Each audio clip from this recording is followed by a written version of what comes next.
Hey, what's up guys? Tyler here with Secureteam, and you are watching part 2 of our world's oldest and earliest UFO images collection, documenting some of the best and earliest photographic evidence of UFO activity and craft captured on film. If you've yet to see the first video, you can do so by visiting the link to part 1 down in the video description. The first video definitely has some amazing photographic evidence within, including the first UFO photographs ever taken. So be sure to check that out, and without further ado, let's get started.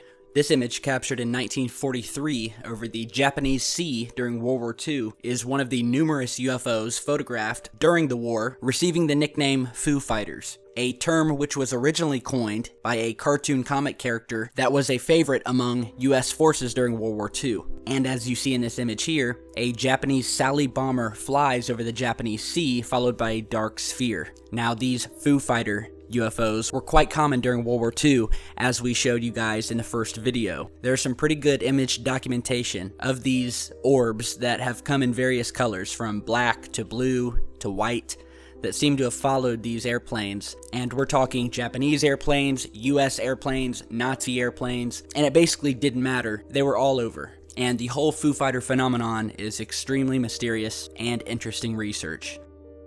This photograph, taken on November 23, 1951 in Riverside, California, was captured by a man named Guy B. Marquand Jr., who took the picture on a mountain road and said that the object above the skyline was a flying saucer. Mr. Marquand claims that he and two friends saw the object fly past at a very high rate of speed. When it came back, he put his camera at the ready to make a picture. Nearly a year later, on March 24, 1952, Mr. Marquand was questioned by the Air Force, and almost as if under duress, was forced to admit that the whole thing was a hoax, and that the object was simply a tire cover from a 1937 Ford. However, friends of Mr. Marquand in their later years revealed that this was simply what he was forced by the Air Force to say.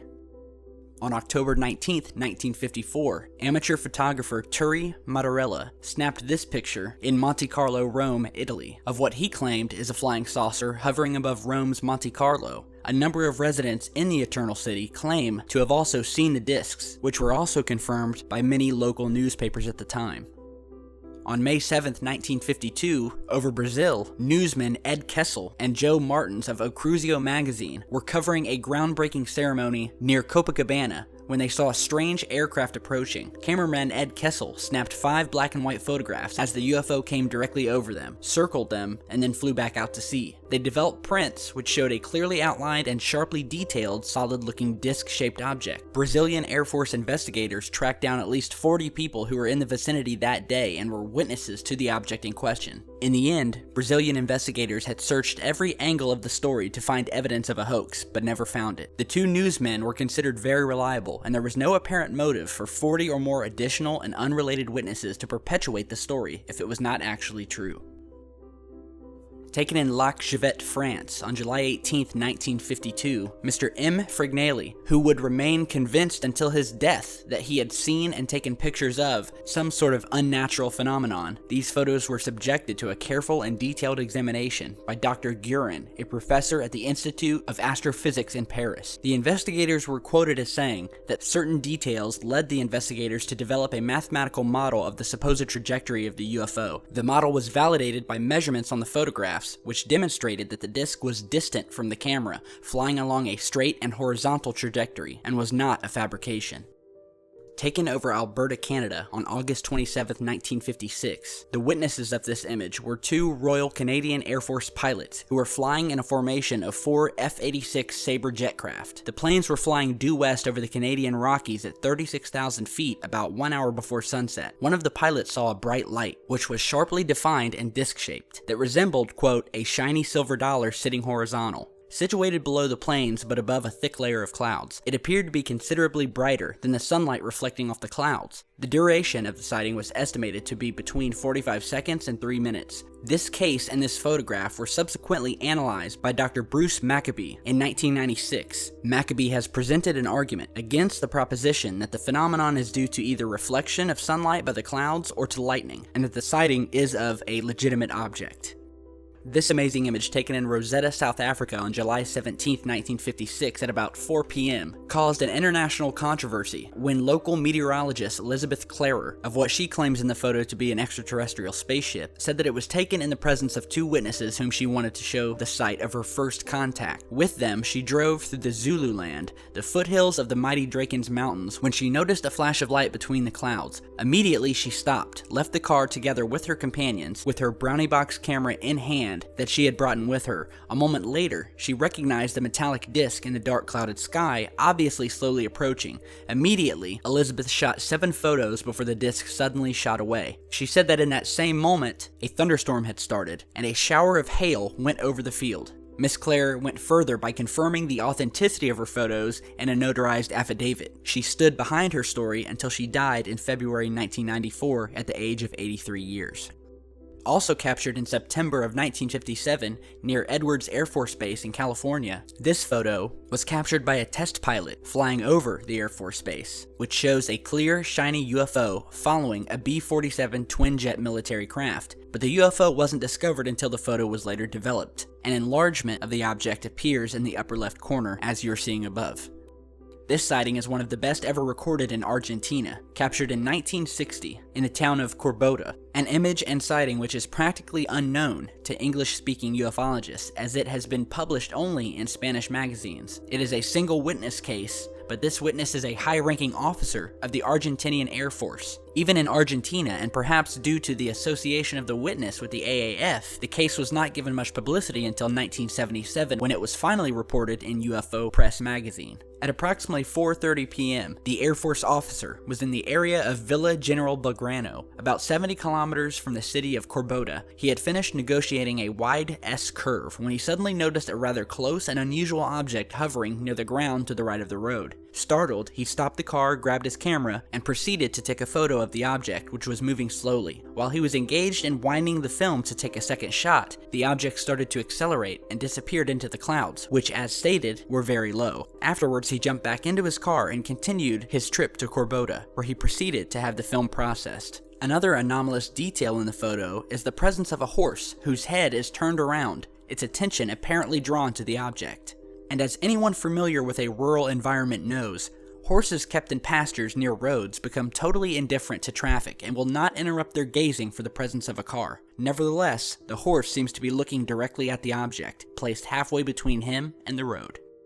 This photographic entry has few details except an unknown location in the US on the date of June 10, 1964. It was said by the original finder of the image that it was discovered in her sister's old family Bible, and it was taken by her husband's father, but that he had no more info than that. There are no modifications whatsoever to the image, and based on the size and shape of the paper, this appears to be consistent with an old photograph, complete with wrinkles, water stains, and what looks like a cigarette burn. The image and the UFO within have been analyzed and deemed to be genuine, and is one of the earliest and clearest photographic captures of one of these alien saucer-shaped crafts.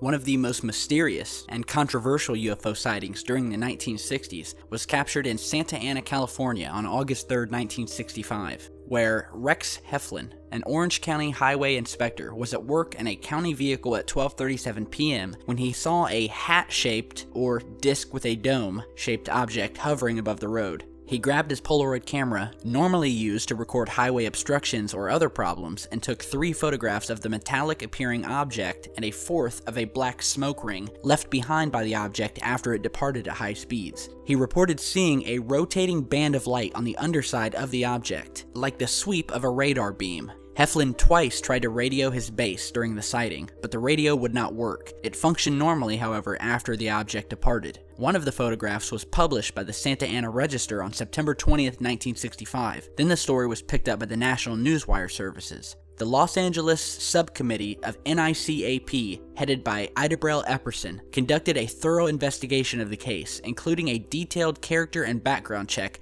on-site investigation and measurements, as well as photo analysis. Computer enhancement and photo analysis was conducted by Robert Nathan at the Jet Propulsion Laboratory, working with first-generation print and copy negatives made by the newspaper. Among other things, the analysis established photographic evidence to confirm the, quote, light beam on the underside of the object. Not surprisingly, the Air Force came out and issued a statement declaring the photographs to be a hoax, which was strongly disputed by the NICAP. Nathan specifically ruled out a model being suspended by a string as the explanation. Unknown parties later attempted to tamper with evidence and manipulate information. The copy negatives were obtained from Heflin under false pretenses by someone pretending to be from the North American Air Defense Command. Years later, Bill Spalding of Ground Saucer Watch, using computer enhancement techniques, reported finding a line-like marking above the object, suggestive of a supporting string, implying that the UFO was hoaxed by using a small model. However, the alleged line clearly was either an artifact created by multi-generational copying of the photographs or a deliberately introduced marking to discredit Heflin. No such line was found in the originals by Nathan, the newspaper, or NICAP analysts, and the hypothesis of there being a string and a model in the photo were rejected. No such line was found in the originals, and the image clearly shows an object moving as Heflin sits from inside of his car, snapping the images.